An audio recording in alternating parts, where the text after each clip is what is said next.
Welcome to HDFC Securities 5-minute market wrap-up for the week ended July 12, 2024. Indian equity rally continued with the Nifty closing at a new record high this week and ended the week higher by 0.73%. The BSE mid-cap and small-cap indices closed flat during the week. The BSE small-cap index dropped 0.3% for the week but is up 7.5% in the past 30 days. Nifty FMCG and IT indices were up 3.5% during the week. US rate cut hopes and results from TCS boosted the IT sector. Among sectoral losers, Metal Index was 2.6% while Nifty Realty saw a decline of 2.3%. Among weekly Nifty 50 gainers, TCS shares were up a further 6.6% this week following results. All top 5 gainers this week were from the IT sector. Among Nifty 50 top losers, Maruti Suzuki shares declined 1.4% during the week.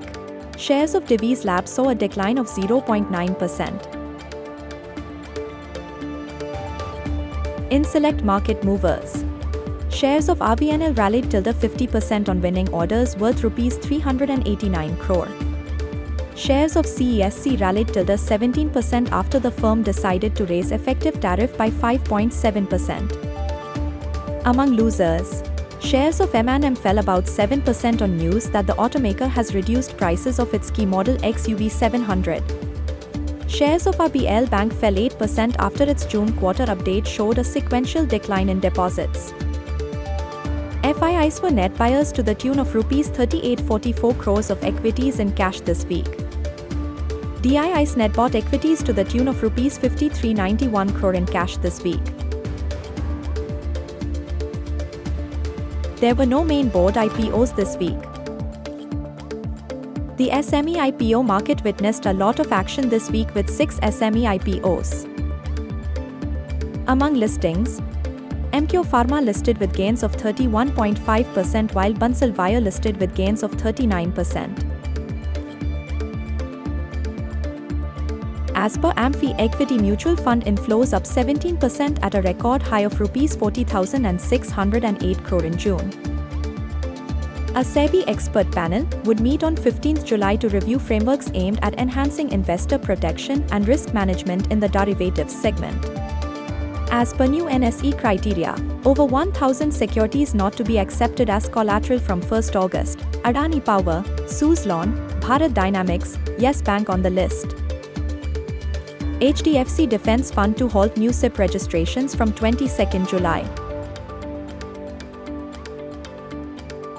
In key macroeconomic news, US Fed Chairman Jerome Powell said in his testimony to the Capitol that delaying interest rate cuts may adversely impact economic activity.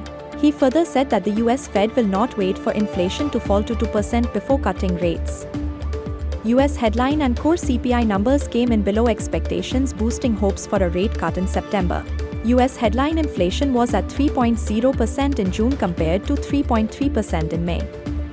US unemployment unexpectedly increased to 4.1% in June compared to 4.0% in May. Moving to bond markets, India's 10-year bond yields fell by 1 basis points to end the week at 6.99%. US 10-year bond yields fell by 6.6 basis points on weak inflation data and dovish comments by US Fed Chairman Jerome Powell. US equity markets continued to be strong with the S&P 500 ending the week near its lifetime highs up by 0.87% during the week. In this section we discuss select research reports published by our research teams. The same can be accessed on our website. TCS Q1 performance reflects signs of recovery and improving growth trajectory. It's the strongest sequential growth in the last 6 quarters at 2.2% core QCC. Maintain ad with a target price of Rs 45.10 per share. One of the reasons that MCX will be least impacted by the ongoing regulatory risk is that it has near zero exposure to weekly options. The launch of the monthly series contracts is expected to boost premium volume by 17%. We maintain a buy rating with a target price of Rs 4.400 per share. Tata Elxsi posted a mixed quarter with strong growth in transportation vertical, which offset weakness in healthcare and life sciences vertical. Valuations are still stretched, maintained reduced with a target price of Rs 6,710 per share. Dixon's stock price has nearly doubled over the past 6 months, led by accelerated growth momentum seen in the mobile segment. The agreement with HKC Corporation to manufacture display modules will further deepen value addition. The valuation has turned rich and so we downgrade Dixon to reduce with a target price of Rs 11,000 per share. Salzer Electronics has delivered a revenue CAGR of around 17% over the last decade. It aims to increase smart meter capacity to 1 crore with an incremental revenue potential of Rs 1,000 crore. Our retail research team has assigned a base case fair value of Rs 1,021 per share. That is all for this week. Do refer to the detailed disclaimer on your screens. The securities discussed in the presentation were for information and educational purposes only. Thank you.